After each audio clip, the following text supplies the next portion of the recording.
So, if you drop a pin on, like, the absolute capitals of global dance music, your map is probably pretty predictable, right? Oh, yeah, for sure. You're looking at Chicago, Detroit, Boom. Berlin. Exactly. Maybe Ibiza or, London, Yeah.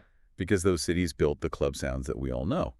But you were actually missing the most important pin of the 21st century. Right. Because the true architect rewiring the rhythm of global pop music today isn't in North America, and it isn't in Europe. It is South Africa. Yeah, and we are looking at a massive musical blind spot for a lot of listeners here, which is why today's deep dive explores how South African genres, specifically Kwaito, Gqom, Afro House, and Amapiano, have just completely transformed the sonic landscape. Completely. We are unpacking how this highly localized ecosystem went from, underground township parties to directly influencing the biggest artists on the planet. I mean, from Drake to Beyonce to Travis Scott. And the wild reality here is that millions of people, maybe even you listening right now, are currently dancing to these sounds without ever realizing they originated in Johannesburg townships or, Durban clubs or Pretoria taxi ranks. Which is exactly why we need to frame this properly right from the start, because this is not just some temporary fad, and South Africa didn't just add a new localized flavor to European house music. Right. They completely dismantled the mechanics of dance music and created an entirely new musical ecosystem from the ground up. Okay, but I had to play devil's advocate here right out of the gate. Yeah. Because you are calling this a total paradigm shift. But if I go back and listen to early South African dance tracks, Yeah. I still hear Chicago house. Yeah. I still hear Frankie Knuckles and those classic 808 drum machines. So Mhm. aren't we really just talking about a regional remix of American music rather than like a completely new ecosystem? Well, I mean, it might sound like a remix on the absolute surface, but you have to look at the environment that forced this music into existence to actually understand the mutation. Because throughout the 1980s and early 1990s, South Africa was under the brutally oppressive system of apartheid. So the country was heavily isolated politically, economically, and crucially for us, culturally, from the rest of the world. Right. Imports of international vinyl records were severely limited, and international DJs essentially never toured there. Okay, let's unpack this using like the Galapagos Islands as an analogy. Well, I like that. Right. Because when you have a constrained, walled-off environment, the species trapped there are forced to evolve completely unique traits just to survive, totally independent of the mainland. Exactly. So you have this bubbling underground of young people in South African townships who want to dance, they want to create, but they don't have easy access to the latest synthesizers or the newest records coming out of Berlin or Detroit. Yeah, so they had to build something different with the scraps they had. I mean, Yeah. producers would get their hands on a few imported American house records, but instead of playing them at the standard 120 beats per minute, they would physically slow the records down. Oh. Yeah. They took that basic framework and just mutated it. They layered these deeply local ingredients on top. So intricate African polyrhythms, local jazz harmony, and vocal chants in indigenous languages in township slang, which is known as Tsatsital. So they literally mutated the DNA. Like, it wasn't just African house, it became its own distinct species. And the real catalyst for this new DNA taking over the culture erupts in 1994, right? With the official end of apartheid. Exactly, because you suddenly have an entire generation of young South Africans experiencing this profound historic freedom. And with that freedom, they demanded a new cultural identity. Yeah. They absolutely refused to sound American, and they didn't want to sound European. They wanted a sound that reflected their immediate reality. And that sound was Kwaito. Yeah. So if you take that slowed down house music Hmm. and you inject it with that specific township slang and give it the heavy, localized swagger of hip-hop, you get Kwaito. That's the recipe. But the sources we looked at point out something really fascinating about its social function. Because given the heavy political context of apartheid that they were just coming out of, you might expect the defining music of that era to be aggressive or, angry or rooted in political protest. Right, but Kwaito was the absolute opposite. It was a pure celebration of everyday life. The lyrics were about fashion, neighborhoods, parties, and just the sheer joy of existing and moving freely in this new reality. That's amazing. It was literal social reconstruction happening through music. Kwaito laid the cultural foundation. It basically proved that South Africa didn't need to look outward for its rhythm. It had everything it needed internally. And that internal rhythm is where the mechanics get incredibly sophisticated. Yeah. Because Western EDM has spent, what, the last decade locked into a loudness war. How easily? It is entirely reliant on linear, aggressive risers and rigid four-on-the-floor grids designed to manipulate a massive festival crowd. Yeah, it builds tension relentlessly until it just hits a chaotic, explosive drop. But South African producers abandoned that grid entirely. Instead of pushing the listener, the music breathes. Like, instead of exploding into a chaotic drop, it rolls. They introduce heavy syncopation and off-kilter grooves. And the concept of the delayed groove is the perfect example of this. Because in Western dance music, if you anticipate the kick drum is going to hit exactly on the one count, it hits mathematically right there. It is totally predictable. Right. But in South African grooves, the elements don't always land exactly where your Western-trained brain expects them to. The bass line deliberately lags just a fraction of a second behind the kick drum. Yeah, and the percussion isn't there to dominate the track either. Like, shakers and congas are used specifically to highlight the empty spaces. Wow. It creates this sense of constant fluid motion. And psychologically, this does something profound to the listener. It actually requires active participation from your brain to find the pocket of the rhythm. So what does this all mean for you on the dance floor? Because it completely rewires how you physically react, right? Oh, absolutely. Like, if you go to a massive EDM festival in the U.S., the crowd is jumping up and down, fist pumping, adhering to this strict choreography dictated by the drop. Yeah. But when you listen to a South African track, you don't jump. No, you sway. You sway. Yeah. The syncopation forces your hips to move. Yeah. You literally improvise with your body to fill in those rhythmic gaps. That's the core difference. In Western dance music, the drop controls the crowd. But in South African dance music, the groove controls the body. I love that. But the sheer optimism of the 1994 Kwaito era couldn't last forever. Because by 2013, you have a new generation in cities like Durban facing high unemployment and a much grittier reality. Yeah, the context changed. They didn't want the warm, celebratory jazz chords of the 90s. Wow. So they stripped music down to its absolute skeleton. And here's where it gets really interesting, because these young producers in Durban went against every established rule of electronic music. They really did. And this is the birth of Gqom, spelled Gqom, and pronounced with a deep, percussive click like Gqom. The producers in Durban took that rolling house music and aggressively deleted elements. They removed the melodies, they deleted the emotional chords and the bright, uplifting vocals.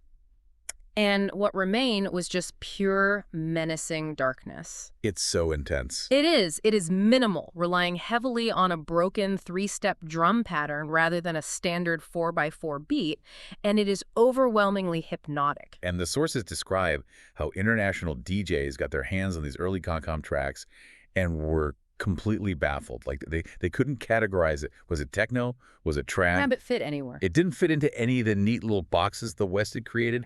But pioneers like DJ Lag, Babes Wodumo, and Destruction Boys leaned into that darkness. And a lot of this sound was cultivated in the local taxi ranks, right? Yes, exactly. Like, it was music explicitly designed to be blasted through the distorted subwoofers of Durban minibuses. So the distortion actually became part of the aesthetic. And you can now hear the aggressive, stripped-back influence of Gqom bleeding into avant-garde electronic music all over the world. It's everywhere now. But while Durban was exploring the absolute darkest, most aggressive corners of rhythm, a totally different extreme was emerging simultaneously in the townships of Pretoria and Johannesburg. Yeah, so while Durban went gritty and aggressive, Pretoria and Joburg went incredibly warm and luxurious. Which brings us to Amapiano. And if Gqom was the shock to the system, Amapiano was the sound that conquered the globe. The producers of Amapiano did something counterintuitive to the rest of the dance music world. They slowed the tempo down even further, hovering around like 110 to 115 beats per minute. The sonic recipe for Amapiano is just incredibly specific. You have deep, lush piano chords, complex jazz harmony, gentle shuffling percussion, and, of course, the absolute defining feature of the genre, the log drum. Yes, the log drum. And what is fascinating about the log drum is that it isn't actually an acoustic drum at all. This is where the technological mutation is so crucial. All right. The log drum is actually a digital synth-based preset. Specifically, it often originates from a stock synthesizer plugin called Fruity DX10 within music production software FL Studio. Wait, really? Just a stock plugin? Yeah. That is the ultimate aha moment for me in these sources. Yeah. We are talking about kids in townships downloading cracked versions of FL Studio onto cheap laptops with terrible processing power. Exactly. Because their laptops couldn't handle massive layered synthesizer plugins, they were forced to use the lightweight, stock sounds that came with the software. They took this stock digital preset, which was really just meant to mimic a generic percussive thump, and they manipulated it. They pitched it down, distorted it, and turned it into this heavy resonant bass line that rattles your chest. Wow. They literally mutated a digital artifact into a culturally defining sound. That technical constraint is the very DNA of Amapiano. It is brilliant. Oh, But there is a structural element to Amapiano that flies in the face of modern music consumption. oh, for sure. Because we are living in a streaming era, utterly obsessed with short attention spans. Pop songs are getting shorter and shorter, sometimes under 2 minutes, just to trigger the Spotify or TikTok algorithms multiple times.